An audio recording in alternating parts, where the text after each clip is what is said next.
দেখেন, আমেরের জীবনে অনেক বড় স্বপ্ন ছিল।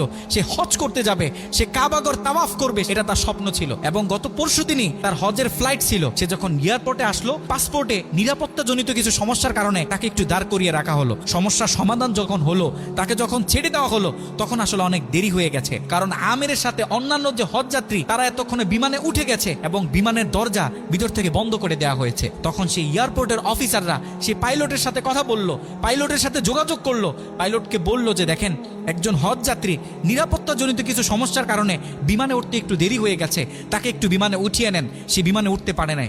তখন পাইলট স্পষ্ট বলেছে, যেই বিমানের দরজা একবার বন্ধ হয়ে গেছে, সেই বিমানের দরজা দ্বিতীয়বার কারোর জন্য আর খোলা হবে না। কথা বলে পাইলট বিমানটা আকাশে ফ্লাই করলো। সেই অফিসাররা তখন আমেরকে বুঝাইতেছে, দেখো বিমান তো চলে গেছে, তুমি আর যেতে পারবে না, তুমি বাড়িতে চলে যাও, নেক্সট টাইমে তুমি হজে যাওয়ার জন্য ট্রাই করো। তখন সে আমাদের মুসলিম ভাই, সে হজ যাত্রী, সে কি বলেছে জানেন? সে বলেছে, আমি আমার রবের উপর পরিপূর্ণ তাকওয়া রাখলাম, আমি আমার রবের উপর পরিপূর্ণ আস্থা রাখলাম, আমি হজ করেই বাড়িতে ফিরবো, হজ না করে আমি বাড়িতে ফিরবো না।